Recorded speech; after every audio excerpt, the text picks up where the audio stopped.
Silent Hill TDS, J. Leo, Hitchhikers, check. I'ma spit fire and propane. Keep a little baggie of some veggies, your romaine. Sloppy ass bitch tryna eat up the whole brain. While this bummy ass nigga still asking for more change. Get your taste buds lit, popping right under your tongue. Lighting up a sharp strain, feel like it's chopping your lungs. Smoke another leaf to the head, feeling like Danny Phantom. Got a medicine jar in my car full of zany samples. Running with the factions when my rations getting low. Get down on the flow, blood races like I'm whipping blow. Shit show for show, I don't know, I just release and go. Can't hear what you're saying, this sweet too loud and you're speaking low. Johnny smoking haze, ain't a blaze, I got heat to throw. Then I'm let the heater flow and send it to the heat below. Think it's a game, I pick the dice before you let him roll. Think I'm insane, but from the start I never had control. Have you ever danced with the devil in the pale of the moonlight? Have you ever laid with a demon with the flames by your bedside? Smoking the air, sipping on spirits, get the mood right, get the crew hype. Middle fingers to the blue lights, dancing on your grave while I gaze into the moonlight. Rolling through the city, heart is empty, but I'm feeling frisky, knowing I can make it even though these niggas want it in me. Got some rolling papers and some bitches, yeah, we getting litty, feeling out of place. Fuck it, I got my niggas with me. We on a long road, smoking trees and bagging hoes. Love is faded, I'm jaded, consequences are never told. Running out of character, the real me is getting old. Facing the facade, 50 shades, and I fall below. I'm on some new shit, underworld a new bitch. Your loose lips tangle you up, I guess this news fits. I do this, spitting some fire in F doom hits. The sun god bringing some light, now watch your mood switch. Hieroglyphs from writing scripts, namaste but conquering. Conjuring some spirits in the valleys where they die and quit. Just a gladiator on a righteous tip, still sharp and steel, but I'm colder than the Arctic gets. Ciao. What is good? How y'all doing? It's your boy Walker Mar, aka Modelo Mar. How's everybody doing today? Crazy game with this Phoenix Suns and his Clippers, y'all. Crazy game. Crazy. Tim, what's up, baby? How you doing, man? How's everything? I hope you had a great weekend. Hope you had a great Father's Day, my brother. But crazy game. Crazy game with this Phoenix Suns and his Clippers, man. Waiting for it to go final. So I'm kind of paying attention to that. As y'all can see, I got new equipment in the studio. You know, I got a new mic, new headphones, got some more lights. Just you know, it's because we grinding over here. We grinding over here at the I.O.W network. So again, it's your boy Wildcard Mar, aka Modelo Mar. I ain't got no Modelo today. I got Kool-Aid. We rocking Kool-Aid today. So you know, if Kool-Aid want to throw a if Kool-Aid want to throw an endorsement contract or some money or a check, send it on over. But look, y'all grab your drinks, grab your smoke, whatever libation you need to get right to talk late night sports with your boy. Go do it. Go do what you got to do to get right, because we got a crazy hour to go over some sports. Crazy 55 minutes. But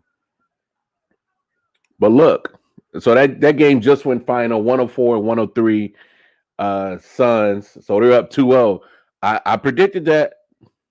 You know, y'all could go to the day stream with myself and Detroit Mail. I predicted that. I predicted that the Suns was gonna go up 2-0. You know, the devil is a liar, but I ain't. I'm telling you.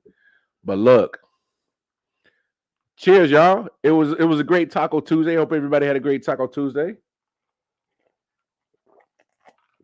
Y'all know how we get down. Anyway, let's go ahead. Y'all see it scrolling on the bottom of the screen. It's my guy, 40 Water, a.k.a. Silent Hill. Him and J. Leo. Song is Pale Moon Devil Dance. Y'all go check them out on Facebook, YouTube, all that. but strictly on YouTube, right there, Hitchhikers. That's their page. But let's get all the preliminary shit that pays the bills around here out the way. Y'all going over to the website, www.I.O.W.19.com. That is the website to get all the information of all the platforms that we are streaming on. I mean, there's a lot. Facebook, YouTube, Twitter, Twitch. We on Spotify, Apple, Google, all that. Y'all can go to the Patreon. Y'all can donate, chip in, help us get new equipment, so we can continue to provide great content and better shows for you guys. Y'all can cop the merch. We got hoodies. We got shirts. We Detroit Mail got some other stuff in the works for merch. Maybe we might do like a R. Kelly and Jay-Z and come up with some best of both worlds rubbers. Best of both worlds. Oh, I remember that that press conference. You're like, we got all kind of merch, condoms, this, that. No, I don't know. Anyway, of course, if you are a iOS Apple user, going over to the Apple Store. If you are a Google Android user, going over to the Google Play Store, your respective app stores. You see it scrolling on the bottom screen. The I.O.W. Network Radio app is available. Go cop the app. We appreciate all the support from everybody, like my homie Tim, Steph, Vin, Sincere, Mail, a whole bunch of folks has been supporting us, and we appreciate all the love. But y'all know how we get down on the late night hour edition. We got to start the night off with a good little little laugh of the day. So let's go ahead. Let's get this set up on this laugh of the day. All right. Now, if you guys are a fan of the 85 South show, Carlos Miller is funny as hell, but he's an underrated comedian. And when I saw this clip, I died laughing. So let's take a look at what Carlos talking about over here. So I got a sprained neck, shoulder, and arm. Well, there goes your sex life. What? You can't give him no neck. That was never an issue. All right. No, I mean, like, I don't give it, so. You don't? No. You don't give it? No. I'm going to talk to you later on. You got to get. Ooh. You got to go. You are so negative. Ooh. I cannot deal with this negativity right now. This negativity.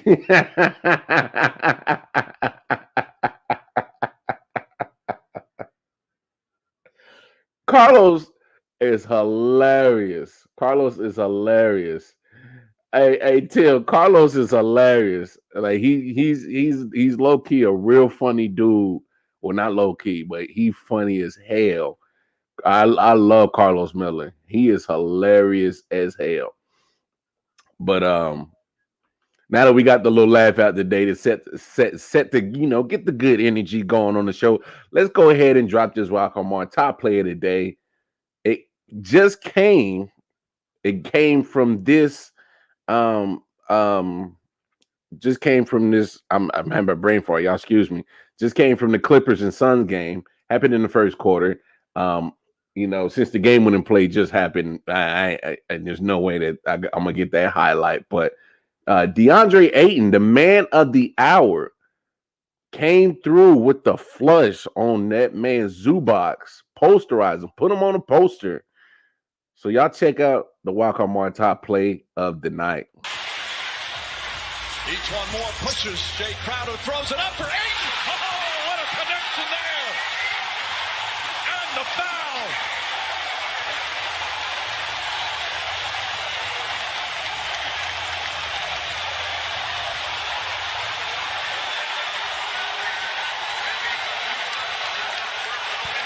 That was a tough pass to make and a tough one to finish. I thought it was going out of bounds. Crowder and the human pogo stick over the top of Zubac for the three-point play opportunity. Zubac picks up his first after the play. Terrence Mann was upset and was being held back by. Wow.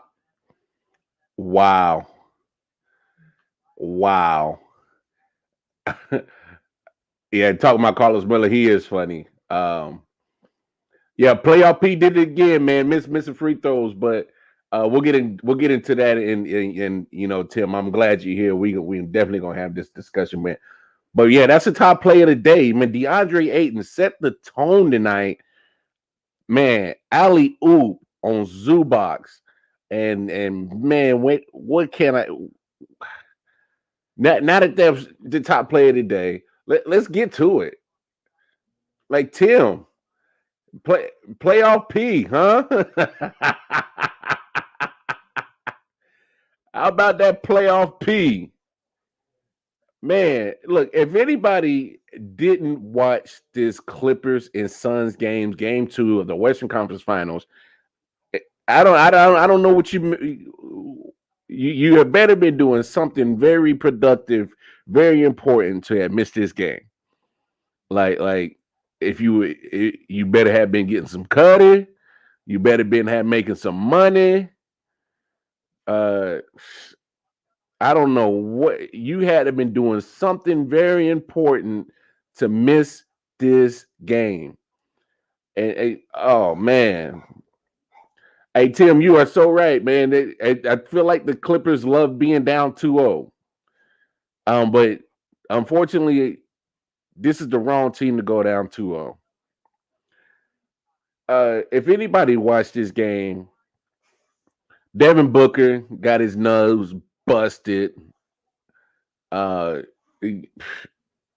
Look, Chris Paul again missed the game because of COVID protocol. This is the wrong team to go down 2-0. I mean, this is not Utah. I mean, don't get me wrong. Utah, I think, is a good team, but you know they got certain deficiencies. You know what I'm saying? You know, certain holes missing in their game.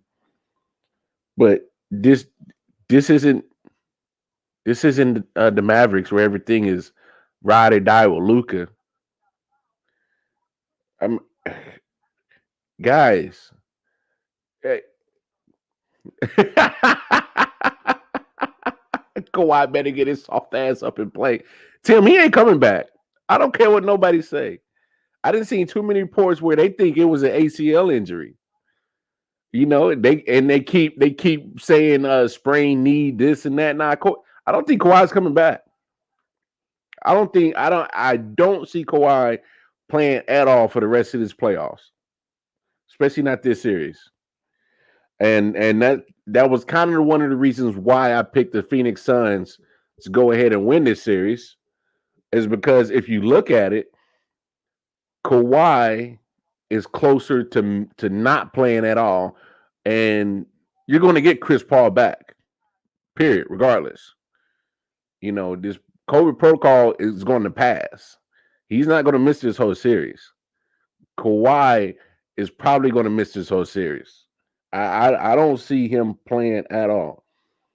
But let's look at the Clippers, and me and Detroit Mel kind of alluded to this yesterday. You know, when you have certain role players and they have good games, you're looking for the consistency of them to continue it. Marcus Morris, who was pivotal in that Utah series, he has gone missing these last 2 games.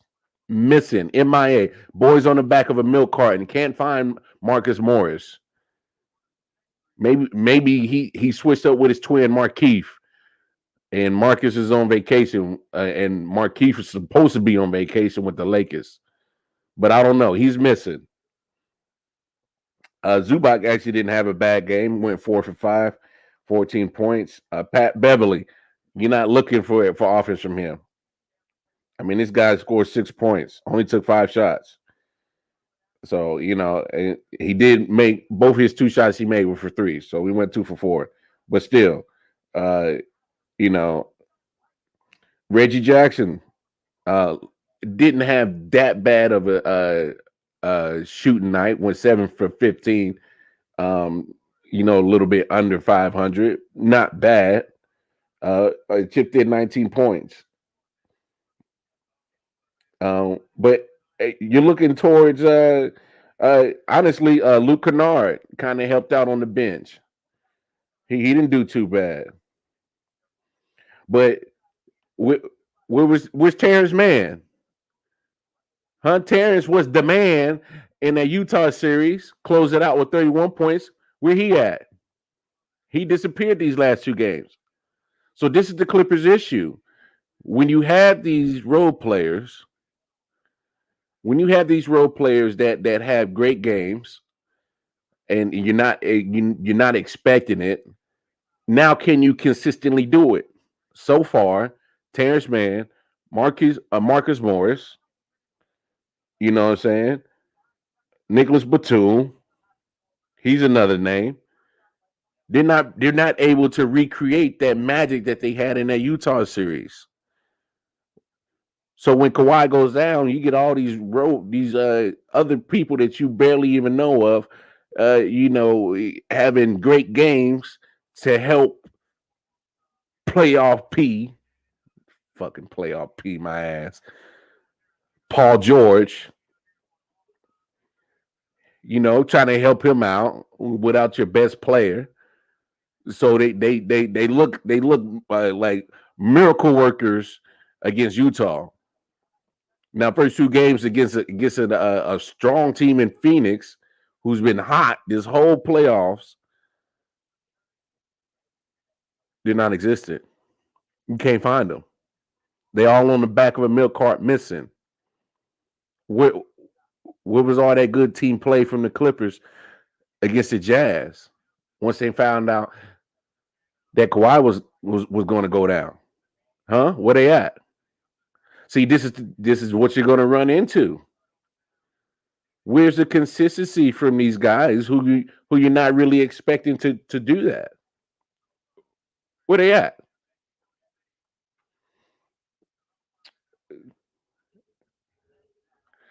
Hey, you right, hey, Tim. Reggie Jackson is looking like a baller, and he did nothing for the Pistons.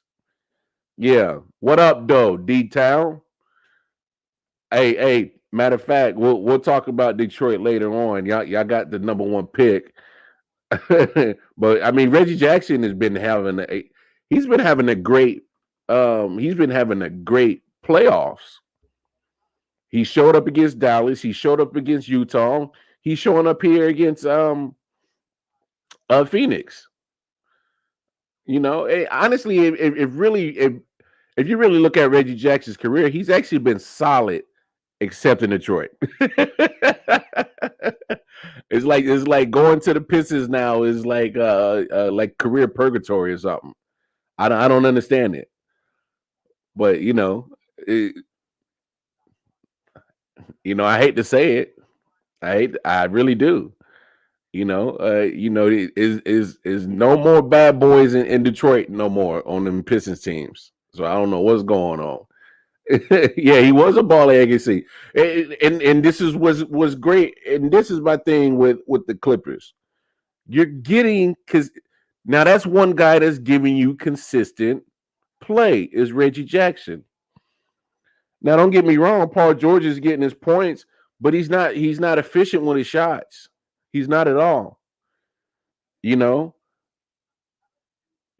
was happy to see that he went to Pacer P in that Utah series in the last 2 games against Utah. He went to Pacer P. He was playing like he was in Indiana. That's the Paul George I like to see is Pacer P.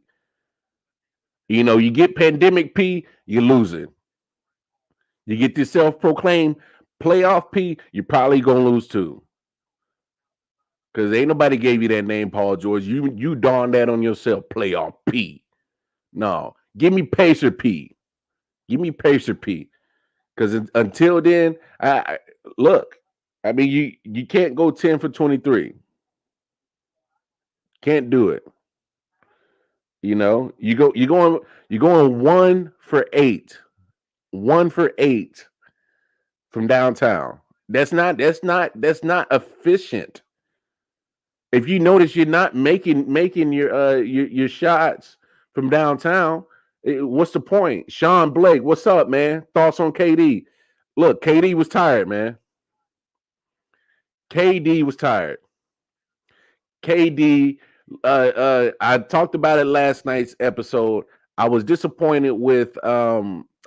disappointed with how Steve Nash handled that team after Kyrie Irving got hurt.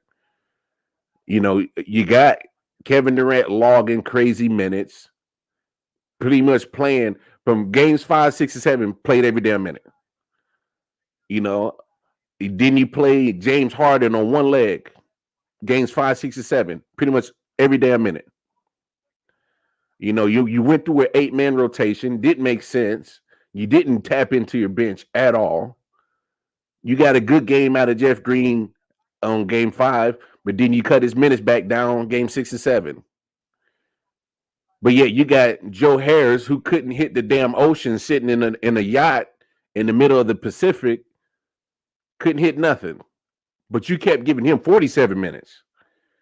I didn't understand what Steve Nash was doing. Look, I know he's a rookie coach. He definitely showed it in that series against Milwaukee. He looked like a rookie coach. Some of his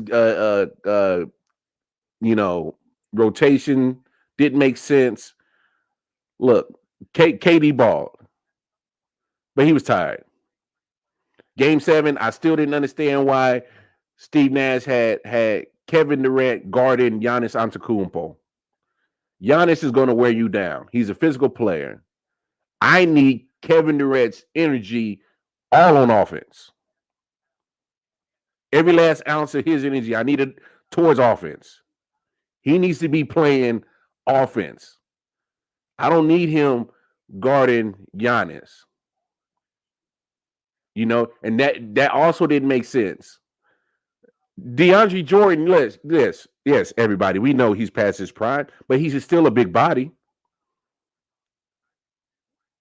Go use all 6 of your personal fouls. I need you to body up on Giannis. Beat him up. And Blake could have guard Brook Lopez, because that big dude don't want to go to the paint. He wants to shoot threes. I didn't get what the hell Steve Nash was doing with his minutes management of his players. He didn't go into his bench. Made no sense. So, I look. Yes, KD missed that final shot. I didn't like that final shot neither. You had Drew Holiday, the shorter Drew Holiday on you. Either go to the cup or hit the mid-range. Do something. I didn't like that shot selection because he was gassed. But then again, if y'all look at that play, Steve Nash had a timeout in his pocket, y'all. Nets got the rebound. There was 11 seconds left.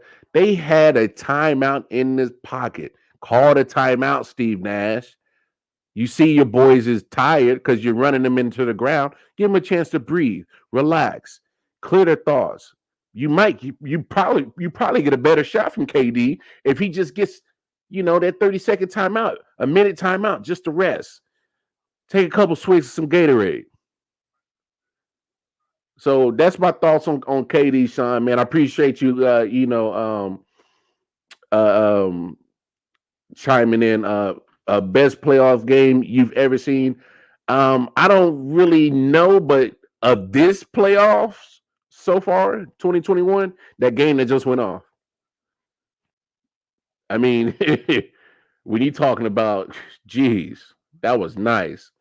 Agree 100% from Jersey, born and raised. Love my boys over there in Brooklyn, but Nas got to learn how to rotate the bench more. Exactly. Joe Harris was awful. I'm at this point where I don't know which Harris is more trustworthy. Kamala, however you say her damn name, or Joe Harris. I don't know which one is more trustworthy right now. I don't trust neither one of them motherfuckers. I don't trust Kamala Harris with my damn life in these damn politics, and I damn sure don't trust Joe Harris, taking shots on a basketball team. I don't know which one is more trustworthy. So, yeah, Harris was awful. I mean, I don't know what the hell he was doing, but that goes back to my point. I don't understand why Steve Nash was giving them so many damn minutes. But hey, what do I know? The real question is Joe or Tobias? Ah, shit. Shit. Hell.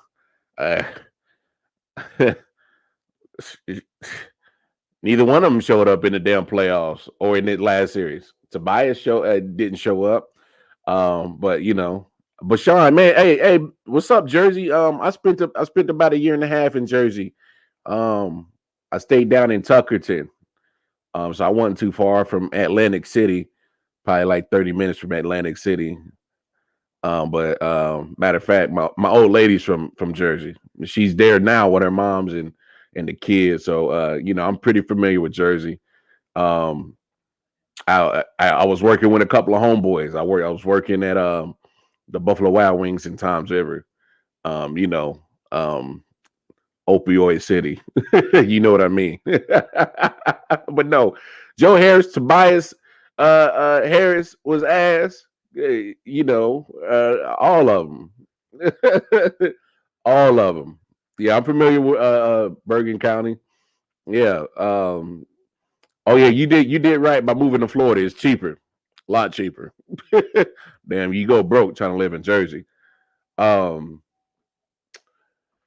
look, let's get back into the Phoenix Suns and Clippers, man. These Clippers, man, they down 0-2 again. Every series they've been in, they down 0-2, but this is not the series you want to go down 0-2. Like I was talking with Tim earlier, I don't see Kawhi coming back. I just don't see it. I keep seeing too many reports saying ACL is looking pretty bad. Or I don't want. Let me rewind. Is looking like he isn't. He's more closer to missing more time than coming back. That's what I should say. But yeah. Oh, you talking about with playoff P? He looked like pandemic P in the stretch of this game, man. He missed free throws. Can we talk about this real quick? Why is everybody missing free throws? They're free. There's nobody guarding you. There's nobody in your way.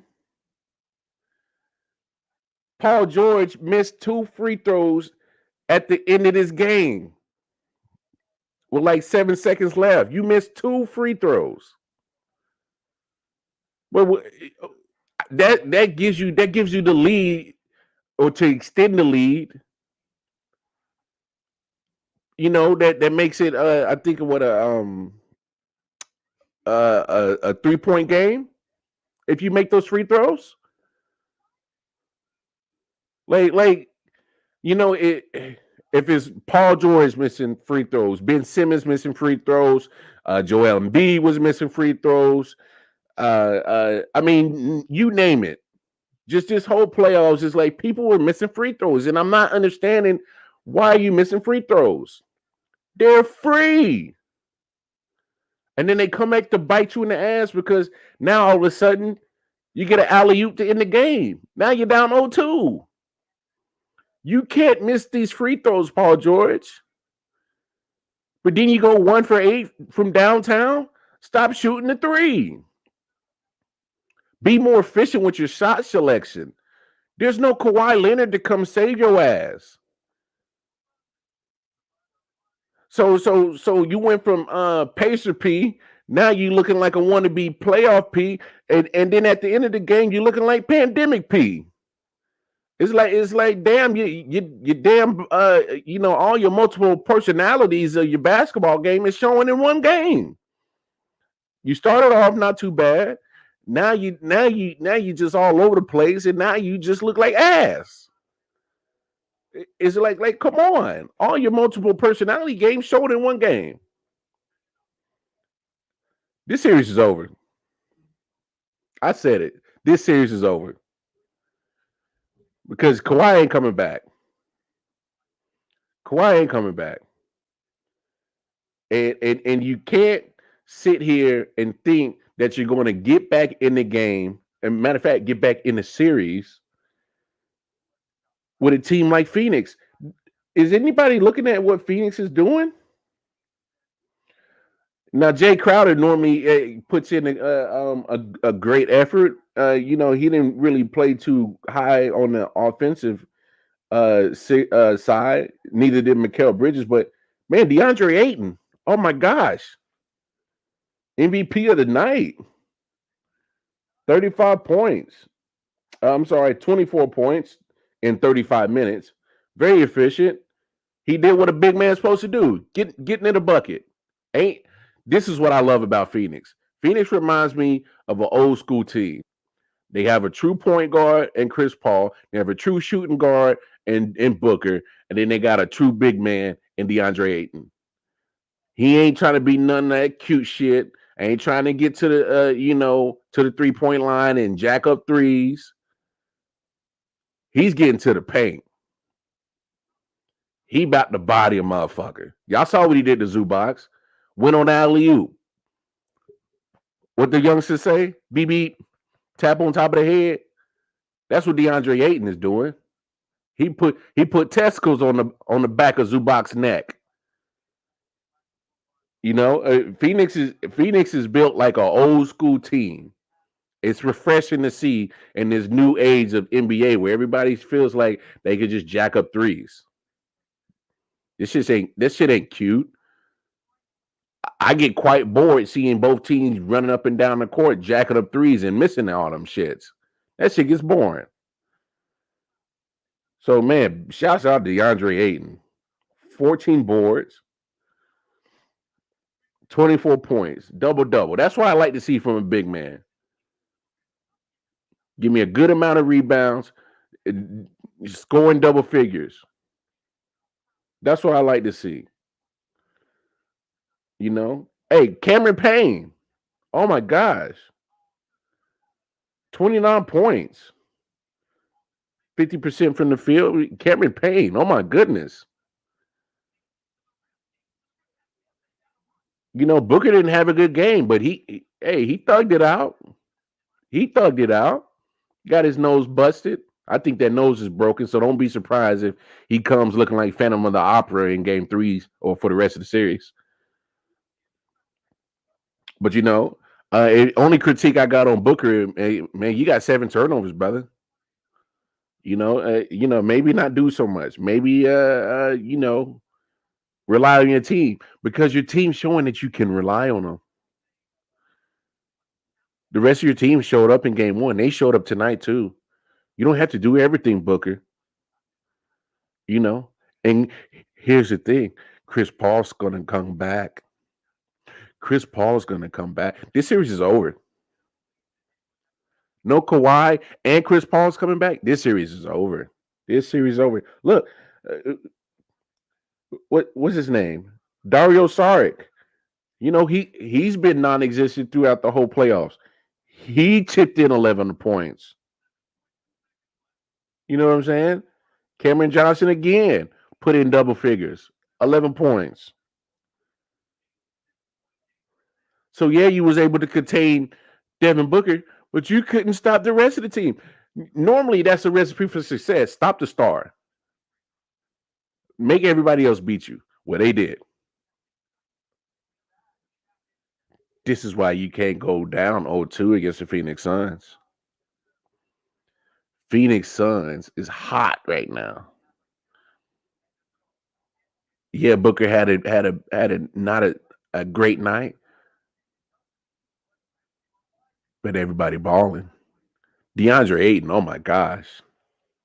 Oh my gosh, what a game from that guy. You end the game on an alley-oop to end the game, to win the game. Now had pandemic P made his free throws, we might be having a different conversation. The series is over, y'all. This series is over. But let's find out that next game for game 3. Thursday. So prepared for the Clippers to go down 0-3. I'll be shocked they win that game. I'll be shocked they win a game in the series. Because in my opinion, this shit is over. This series is done. But Wednesday,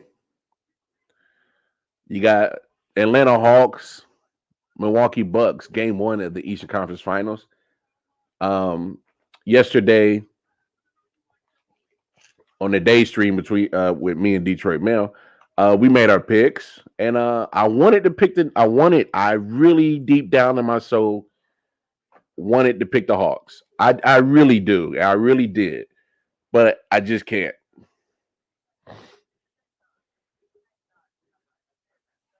Milwaukee's a physical team. And Atlanta just came off a physical series with the Sixers, where they had to come back in game 4, had to come back in game 5. They go all the way to game 7 in a whole physical series. I know Milwaukee went game 7, but they were more physical than they were the more physical team than the Brooklyn Nets. You know, when it comes to physicality, I'd rather be the giver than the receiver. I'd rather dish out the punishment than take the punishment. So I just don't see how Atlanta's going to be out out punch fight Milwaukee. Now, if Milwaukee loses this series, it's going to be on Budenholzer, their coach. Because as long with Steve Nash, I didn't like some of his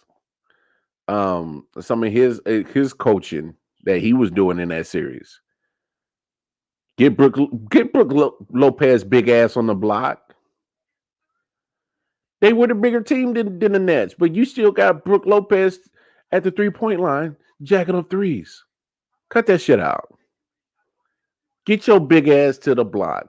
Get down low. Be physical. So, but here, I will say this. This is how you guard Giannis.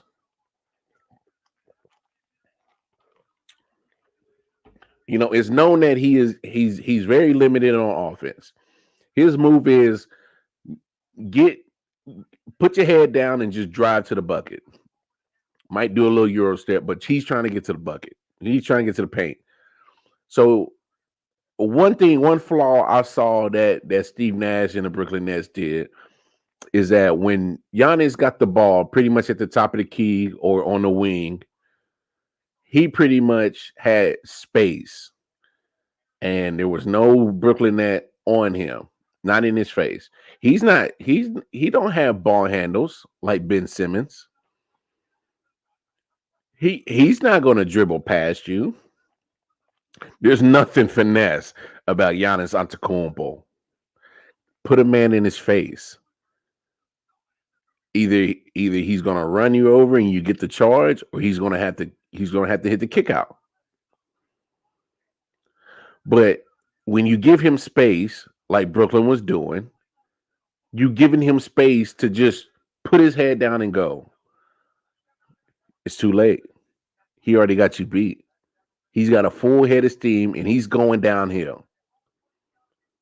So you either going, get ran over or you get out the way. But he's going to the cup. He's got you beat. That's his game. If Atlanta, preferably I say you put John Collins on him. Put John Collins on him because John Collins is athletic enough to stay in front of Giannis, get the charge if need be. But I'm telling you, John Collins could could make Giannis life hell. If they can do that and make everybody else on the Bucks try to beat the Hawks, they can win that. They can win games like that. They can. Because it's not like Drew Holiday's been consistent at shooting. Damn sure not Chris Middleton ain't been consistent at shooting. Brook Lopez, his big ass wants to shoot. Well, shit, let him shoot there. Let him shoot threes. Go ahead. You too soft to bring your ass down to the block. Cool. Go ahead. Shoot them threes. Honestly, that's the only way I see Atlanta beating Milwaukee. But I'm still going with Milwaukee. I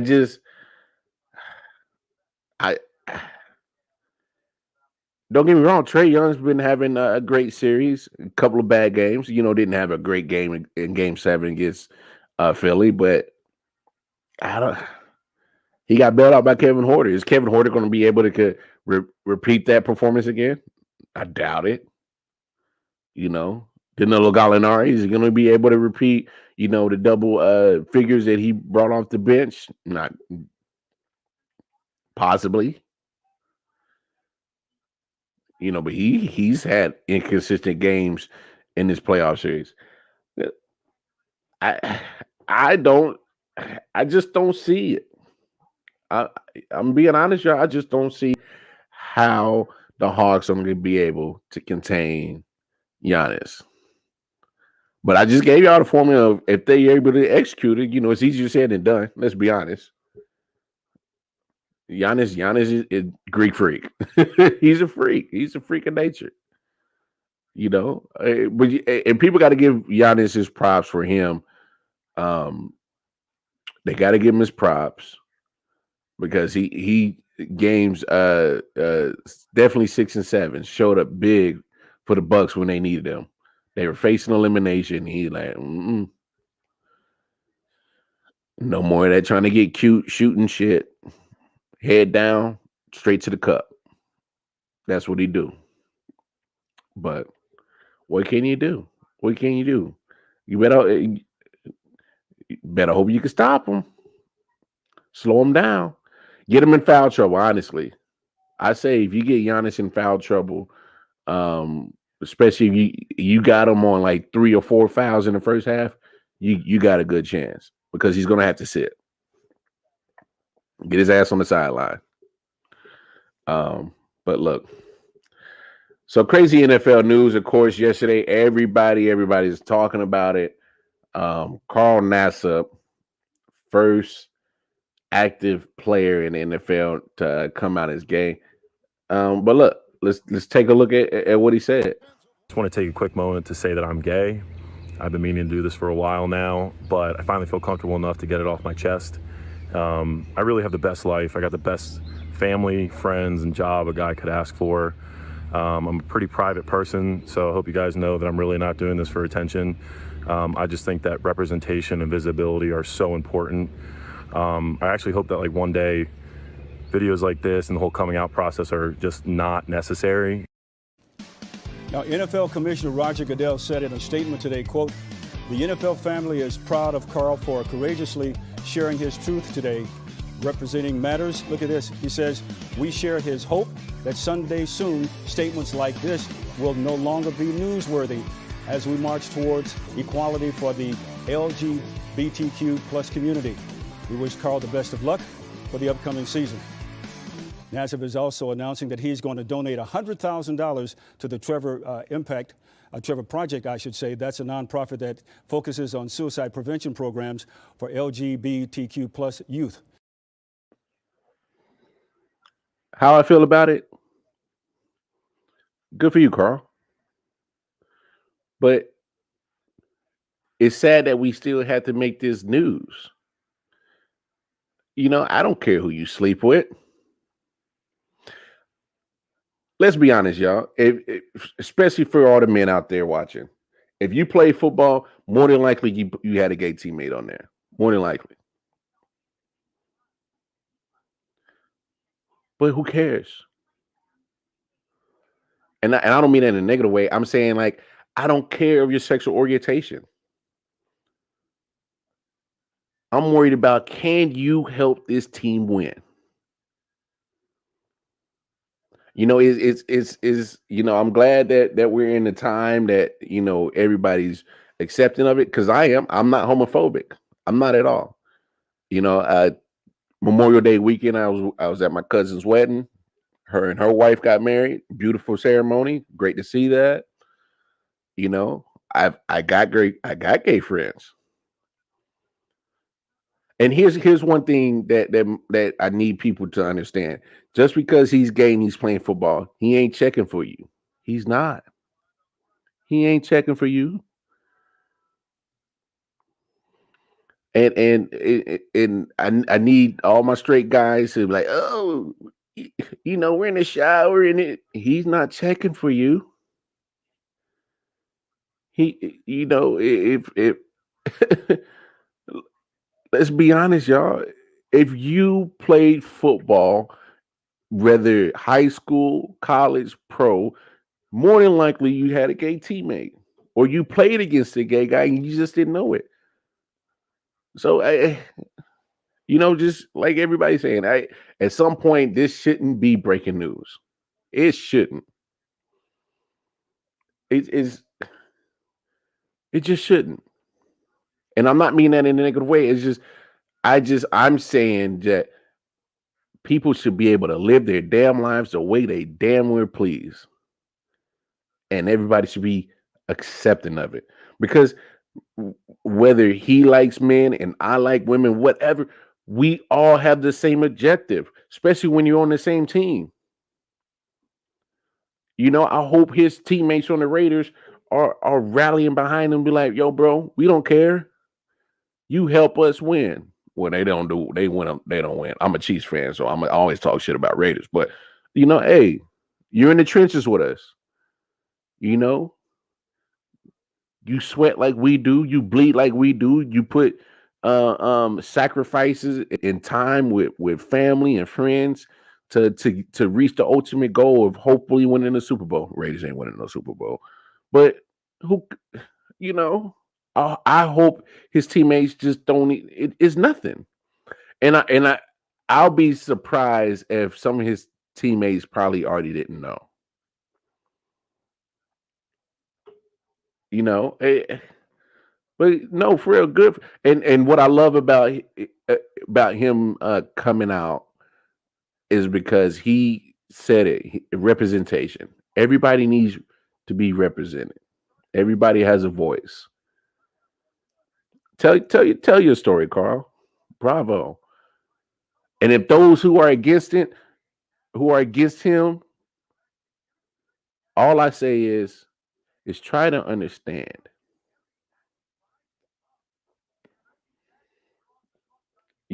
Try to have an open mind. That's all I'm saying. The reason why people are going to be against it is because they don't understand. They have no knowledge. They're ignorant, and not in the negative ways, because they just don't know. They're not exposed to that. But y'all see what's going on in the world. Shit's changing. I know people don't like change, but you better get with it. Shit's changing. No more of people who feel like they're pushed in the dark. They're tired of that shit. They're tired of it.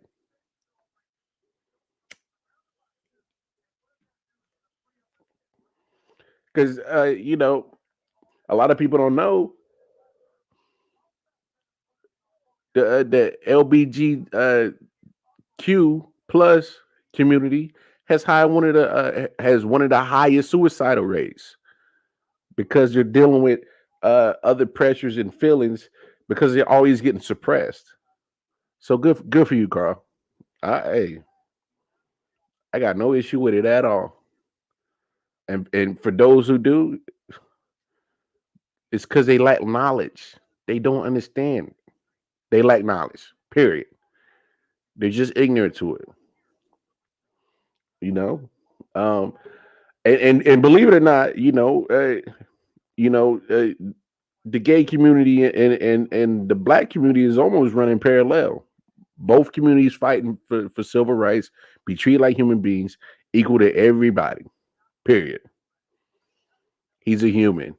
He breathes in air like everybody else. He bleeds like everybody else. He was born into this world, and eventually we're all gonna die. So who he decides to have a relationship with, to me, is irrelevant. So that's my take on that. I'm not going to back down from it. I'm not going to change it. I'm never going, because look, when I went to my cousin's wedding, I didn't care that she was gay. That's my cousin.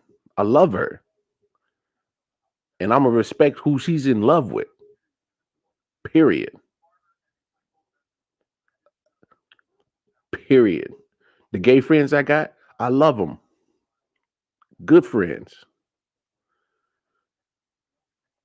And the male gay friends I do have, they know the boundaries. They're respectable. They are respective of me, of who I am, and what I represent. We have that respect for each other. They know not to cross that line because that's not my stilo. That's why we remain friends. You know what I'm saying? So that's what I'm saying. And people who was against it, just get some knowledge. You ain't got to agree with it, but just respect other people. Respect their boundaries. You want respect, got to give it. Period. But let's move on. Now, everybody, we talked about it in the day stream yesterday. The youth movement that's going on in Major League Baseball. You got Fernando Tatis Jr., Vladimir Guerrero Jr., you got Ronald Acuna Jr., Shohei Ohtani, you got Juan Soto out in Washington. A whole bunch of players on the White Sox that are young, talented. And if anybody's paying attention, America's favorite pastime is starting to turn into a very melting pot of great talent of people who of different ethnicities, especially your Latin American players. Many of players come from Dominican Republic, Puerto Rico, Cuba, Venezuela, South America. You know what I'm saying? Japan, Korean. Everybody ain't your typical Mike or Jeff or Mark anymore. Some of these big name stars are not of American descent no more. And the latest one, who made his debut today for the Tampa Bay Rays, top prospect, shortstop, Wander Franco. His first game today. Let's see what he did today. So 2 men on, and suddenly, with Wander Franco up there representing the potential tying run, and he swings, hits it high and deep and gone! Home run! Franco's first in the big leagues will tie this game.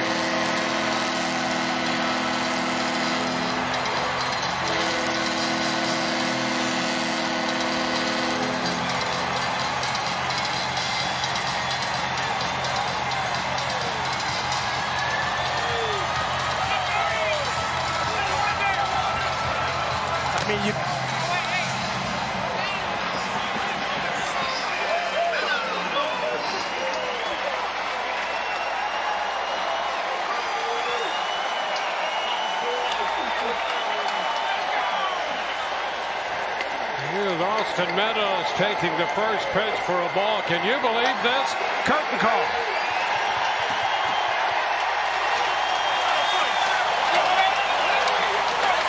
Years old, first big league home run, tie game, curtain call. Got to win now. Boy, how about that? You talk about setting up an inning. Hit by pitch, Kiermaier. Yandy Diaz with a base hit, and then this from Franco. You could almost see it coming. I mean, really. After the hit by pitch, you're like, really? Could this happen? And he got the breaking ball. He got the barrel to it, and enough of it. And acknowledging the crowd. Wow. In this tie game, here's Franco's home run. That breaking ball down and in. He's a very, very good low ball hitter. Shows you right there why. But the big blast off the bat of Wander Franco, his first Major League home run, ties this game 5-5.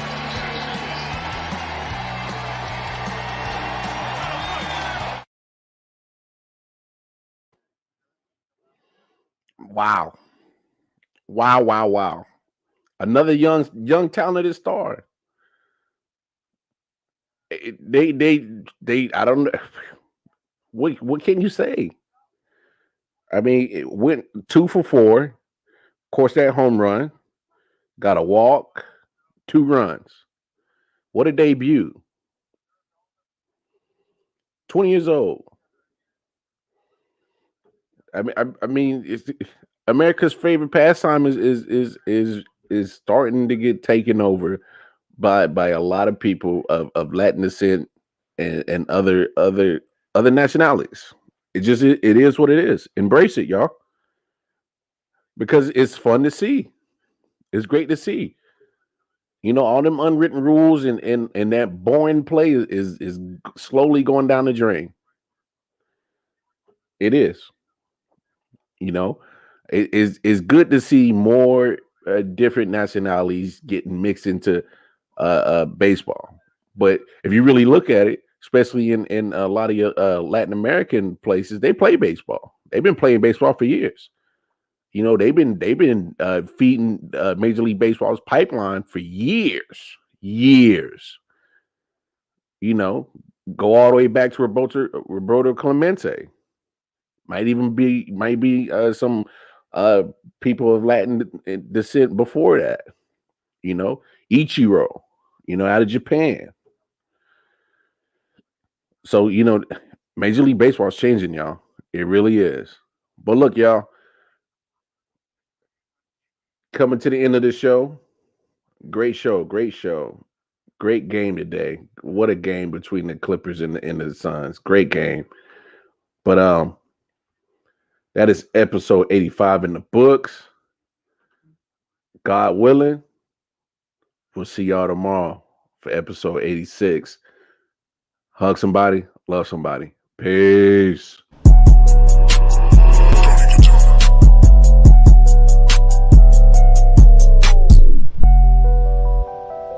Solid Hill TDS. Hitchhikers. Let's go. Yo. Pick and roll with the bowl, whoa, watch the smoke unload. Let my soul sink into the flow, feel the flames below, ready to go. Light another pack, watch the blunt roll, let it go. Release to the beast, about to take control, overload. Burn another shrub to keep my mind sedated, elevated, felt elated from withdrawal but never faded. Alcohol pumping out my system in need of patience. Point blatant, do it in reverse until the points taken. Put it in work to muscles jerk, and my joints aching. Numbers don't lie, but I think these niggas point shaving. I am on another high. You can only taste the fragrance floating on the stroke. Bodies below, twisted, agitated. Hand me another grain, watch me break down and light this bitch. Explosive tendencies, watch me spark and ignite the shit. Put the game in the chokehold with a tightened grip. Niggas inciting shit, host people and they bite their lips. Cold hearted bastard, give a hot bitch an icy kiss. Take a buzz to another level and heighten it. My karma is Dalai Lama, the smoke for enlightenment. Nigga drag me to hell with all the hounds and Leviathan things. Reach for a pack of gods, cause I'm about to smoke a quick. Pussy poppin' and percolate, I just want the smoke circulate. Losers will spectate and the haters will speculate, but I'm too busy taking all this vapor straight to the face. Damn. Shit.